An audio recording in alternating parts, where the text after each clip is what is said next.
ನಮಸ್ಕಾರ ಎಲ್ರಿಗೂ ನಮ್ಮ ಅಡುಗೆ ಮನೆಗೆ ಸ್ವಾಗತ. ಇವತ್ತು ಮದುವೆ ಮನೆ ಸ್ಟೈಲ್ ಸುವಾಸನೆಯ ವೆಜಿಟೇಬಲ್ ಪಲಾವ್ ಹೇಗೆ ಮಾಡೋದು ಅಂತ ಸ್ಟೆಪ್ ಬೈ ಸ್ಟೆಪ್ ಹೇಳ್ಕೊಡ್ತೀನಿ ಬನ್ನಿ. ವಿಡಿಯೋನ ಮಿಸ್ ಮಾಡಬೇಡಿ, ಕೊನೆವರೆಗೂ ನೋಡಿ. ಒಂದು ಸೀಕ್ರೆಟ್ ಟಿಪ್ ಇದೆ. ಮೊದಲು ಒಂದು ಗ್ಲಾಸ್ ಅಕ್ಕಿನ ತಗೊಂಡಿದ್ದೀನಿ.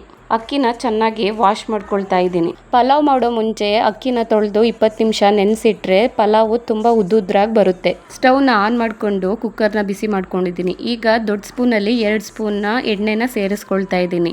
ಎಣ್ಣೆ ಬಿಸಿ ಆದ್ಮೇಲೆ ಈಗ ಪಲಾವ್ಗೆ ಹಾಕೋ ಸ್ಪೈಸಸ್ನೆಲ್ಲ ಹಾಕೊಂಡು ಫ್ರೈ ಮಾಡ್ಕೊಳ್ತಾ ಇದ್ದೀನಿ. ಒಂದು ದೊಡ್ಡ ಈರುಳ್ಳಿನ ಚಿಕ್ಕದಾಗೆ ಕಟ್ ಮಾಡ್ಕೊಂಡು ಸೇರಿಸ್ಕೊಂಡಿದ್ದೀನಿ. ಚೆನ್ನಾಗಿ ಫ್ರೈ ಮಾಡ್ಕೊಳ್ತಾ ಇದ್ದೀನಿ ಈರುಳ್ಳಿ ಫ್ರೈ ಆದ್ಮೇಲೆ ಸ್ವಲ್ಪ ಕಸ್ತೂರಿ ಮೇಥಿನ ಸೇರಿಸಿದ್ದೀನಿ. ಈಗ ಒಂದು ಮುಷ್ಟಿಯಷ್ಟು ಪುದೀನ ಸೊಪ್ಪನ್ನ ಹಾಕೊಂಡು ಫ್ರೈ ಮಾಡ್ಕೊಳ್ತಾ ಇದ್ದೀನಿ. ಹಸಿ ಮೆಣಸಿನಕಾಯಿ, ಬೆಳ್ಳುಳ್ಳಿ, ಶುಂಠಿನ ಪೇಸ್ಟ್ ಮಾಡ್ಕೊಂಡು ಸೇರಿಸ್ಕೊಂಡಿದ್ದೀನಿ. ಶುಂಠಿ ಬೆಳ್ಳುಳ್ಳಿ ಫ್ರೈ ಆದ್ಮೇಲೆ ಈಗ 2 ಟೊಮೊಟೊನ ಚಿಕ್ಕದಾಗಿ ಕಟ್ ಮಾಡ್ಕೊಂಡು ಹಾಕೊಂಡಿದ್ದೀನಿ. ಟೊಮೊಟೊ ಸಾಫ್ಟ್ ಆಗೋ ಗಂಟ ಚೆನ್ನಾಗಿ ಫ್ರೈ ಮಾಡ್ಕೊಂಡ್ಮೇಲೆ ಈಗ ಕಟ್ ಮಾಡಿರುವಂತಹ ತರಕಾರಿಗಳನ್ನ ಸೇರಿಸ್ತಾ ಇದ್ದೀನಿ. ಇಲ್ಲಿ ನಾನು ಆಲೂಗೆಡ್ಡೆ, ಬಟಾಣಿ, ಕ್ಯಾರೆಟ್, ಗೆಡ್ಡೆಕೋಸನ್ನ ಸೇರಿಸ್ತಾ ಇದ್ದೀನಿ. ಈಗ ರುಚಿಗೆ ತಕ್ಕಷ್ಟು ಉಪ್ಪನ್ನ ಸೇರಿಸಿ ಚೆನ್ನಾಗಿ ಫ್ರೈ ಮಾಡ್ಕೊಳ್ತಾ ಇದ್ದೀನಿ. ಒಂದ್ ಸಣ್ಣ ಕಪ್ ಮೊಸರನ್ನ ಸೇರಿಸ್ಕೊಳ್ತಾ ಇದ್ದೀನಿ. ಪಲಾವ್ಗೆ ಮೊಸರನ್ನ ಸೇರಿಸೋದ್ರಿಂದ ಅಕ್ಕಿ ಸಾಫ್ಟ್ ಆಗುತ್ತೆ ಮತ್ತೆ ಪಲಾವ್ದು ಫ್ಲೇವರ್ ತುಂಬಾ ಚೆನ್ನಾಗಿರುತ್ತೆ. ವಿಡಿಯೋ ಮೊದಲಿಗೆ ಒಂದು ಟಿಪ್ ಹೇಳ್ತೀನಿ ಅಂತ ಅಂದೆ. 1 ಸ್ಪೂನ್ ಧನಿಯಾ ಪೌಡರ್ನ ಸೇರಿಸಿದ್ದೀನಿ. ಇದೇ ಪಲಾವ್ಗೆ ಟೇಸ್ಟ್ ಬ್ಯಾಲೆನ್ಸ್ ಮಾಡೋ ಸೀಕ್ರೆಟ್. ಈಗ 1/2 ಟೇಬಲ್ ಸ್ಪೂನ್ ಅರಿಶಿನ ಸೇರಿಸಿ ಚೆನ್ನಾಗಿ ಮಿಕ್ಸ್ ಮಾಡ್ಕೊಳ್ತಾ ಇದ್ದೀನಿ. ತರಕಾರಿಗಳನ್ನ ಸಾಫ್ಟ್ ಆಗೋವರೆಗೂ ಬೇಯಿಸ್ಕೊಳ್ಬೇಕು. ಆಗ್ಲೇ ಪಲಾವ್ ಟೇಸ್ಟು ಪರ್ಫೆಕ್ಟ್ ಆಗಿ ಬರುತ್ತೆ. ಈಗ ತರಕಾರಿ ಎಲ್ಲ ಬೆಂದಿದೆ.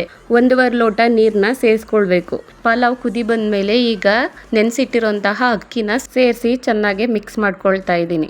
ಈ ಸಮಯದಲ್ಲೇ ಅರ್ಧ ನಿಂಬೆಹಣ್ಣ ಇಂಟ್ಕೊಳ್ತಾ ಇದ್ದೀನಿ. ಹಾಗೆ ಸ್ವಲ್ಪ ಕೊತ್ತಂಬರಿ ಸೊಪ್ಪನ್ನು ಹಾಕೊಂಡಿದ್ದೀನಿ. ಈಗ ಎಲ್ಲವನ್ನ ಒಂದ್ಸರಿ ಚೆನ್ನಾಗಿ ಮಿಕ್ಸ್ ಮಾಡ್ಕೊಳ್ಬೇಕು. ಮಿಕ್ಸ್ ಮಾಡ್ಕೊಂಡ್ಮೇಲೆ ಒಂದು ಕುದಿ ಬರುವ ಗಂಟ ಬಿಟ್ಟು ಆಮೇಲಿಂದ ಕುಕ್ಕರ್ ಲಿಡ್ನ ಕ್ಲೋಸ್ ಮಾಡಬೇಕು. ಒಂದು ವಿಷಲ್ ಬರ್ಸಿದ್ರೆ ರೆಡಿ ಆಗುತ್ತೆ. ಈಗ ನಮ್ಮ ಮದುವೆ ಮನೆ ಸ್ಟೈಲ್ ಸುಗಂಧದ ಪಲಾವ್ ರೆಡಿ ಆಗಿದೆ. ನೋಡಿದ್ರೆ ತಿನ್ಬೇಕು ಅನ್ಸೋ ರುಚಿ. ಮದುವೆ ಮನೆಯ ಊಟದ ಈ ಸ್ಪೆಷಲ್ ಪಲಾವ್ ಈಗ ನಿಮ್ಮ ಮನೆಯಲ್ಲೇ ಮಾಡ್ಕೊಳ್ಬಹುದು. ಒಮ್ಮೆ ಟ್ರೈ ಮಾಡಿದ್ರೆ ಮತ್ತೆ ಮತ್ತೆ ಮಾಡ್ತೀರಾ ಗ್ಯಾರಂಟಿ. ಇವತ್ತೇ ಮನೆಯಲ್ಲಿ ಟ್ರೈ ಮಾಡಿ ಹೇಗ್ ಬಂದಿದೆ ಅಂತ ನನಗೆ ಕಮೆಂಟ್ ಅಲ್ಲಿ ತಿಳಿಸಿ. ಇಲ್ಲಿ ನೋಡಿ ಸ್ನೇಹಿತರೆ, ನಿಮ್ ಕಿಚನ್ ನಿಂದ ಹೋಟೆಲ್ ಸ್ಟೈಲ್ ಟೇಸ್ಟ್ ಬರಬೇಕು ಅಂದ್ರೆ ಇಂತಹ ರೆಸಿಪಿಗಳನ್ನ ಮಿಸ್ ಮಾಡಬೇಡಿ. ನಿಮ್ಮ ಮನೆಯಲ್ಲೂ ಇವತ್ತು ಮದುವೆ ಊಟದ ಫೀಲ್ ಬಂದಿದ್ರೆ ಲೈಕ್ ಮಾಡೋದನ್ನ ಮರಿಬೇಡಿ. ಹಾಗೆ ಶೇರ್ನು ಮಾಡ್ರಿ.